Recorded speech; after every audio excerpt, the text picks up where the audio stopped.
নিজের হাতে কোনো কিছু লাগানোর মজাটা অন্যরকম, তাই না? এর মতো একটা আনন্দ যেন আর কোথাও পাওয়া যায় না। নিজের হাতে কোনো কিছু লাগিয়ে খাওয়া সেটা একটা অন্যরকম আনন্দ। হ্যালো ভিউয়ার্স, আসসালামু আলাইকুম। আজকে আমি সকালবেলা থেকে ব্লগটা শুরু করে দিলাম। সকালবেলা একটু জানলার পাশে অনেকক্ষণ ধরে দাঁড়িয়ে থাকলাম। বাইরের আবহাওয়াটা এতটা সুন্দর ছিল, একটু মন চাচ্ছে না যে জানলার পাশ থেকে সরে যাই, কিন্তু সরতে তো হবে, কেননা আমি এখন রান্না করব। সকালবেলা আমি কিন্তু অল্প রান্না করেছি, একটু লাল শাক এবং আলুর ভর্তা। এখন হচ্ছে দুপুরবেলা। দুপুরবেলা তো কিছু রান্না করতে হবে। ভাবছি কী রান্না করব। দেখলাম ফ্রিজে কিছুটা ছোটো মাছ ছিল, ভাবছি আলু দিয়ে রান্না করি। এই মাছগুলো আমার অনেকটাই বেশি পছন্দ, সেই জন্য আমি সুন্দরভাবে এখন রান্না করব। এখন আমি ম্যাজিক চুলায় বসিয়ে দিয়েছি। আমার যেহেতু ফ্রাই প্যানটা হচ্ছে ম্যাজিক চুলার, এটা কিন্তু গ্যাসের চুলায় দিলে অনেকটাই খারাপ হয়ে যায়, সেই জন্য আমি এটা দিয়ে চেষ্টা করি ম্যাজিক চুলায় রান্না করতে। এই দেখে আমার রান্নাটা কিন্তু অলরেডি হয়ে আসতেছে।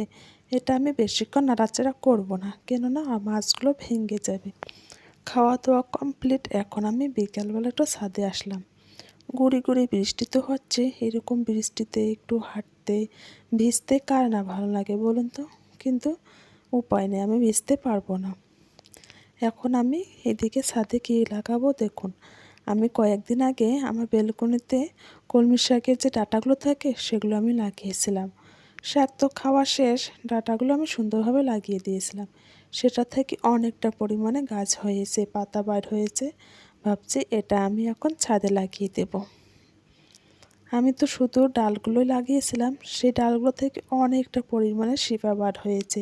শিপাগুলো দেখতে অনেকটা সুন্দর লাগছে। আমি যেই পটে রাখবো সেটা একটু সুন্দরভাবে ক্লিন করে নিচ্ছি। যেহেতু শাকগুলো খাওয়ার জিনিস, সেটা তো পরিষ্কার রাখতে হবে, তাই না? আমি কিছুটা হুইল পাউডার দিয়ে পরিষ্কার করে নিলাম। এখন আমি শাকগুলো সুন্দরভাবে এইখানে লাগাবো। এইদিকে কিন্তু গুঁড়ি গুঁড়ি বৃষ্টি পড়ছে, আমি তাড়াহুড়া করে কাজটা করে নিচ্ছি। এই যে আমার কলমি শাক, এটা কিন্তু একটাও পাতা ছিল না। আমি শাকগুলো খেয়ে ডাঁটাগুলো লাগিয়ে দিয়েছিলাম। দেখুন কত পরিমাণে শিপা বার হয়েছে, আমি তো দেখে পুরোই অবাক যে পানির মধ্যে এইভাবে ডাল রাখলে শিপা হয়, আমি কখনো দেখিনি। দেখুন কতটা ভালো লাগছে, তাই না? এখানে কিন্তু অনেকটা পরিমাণে পাতা বাইর হয়েছে।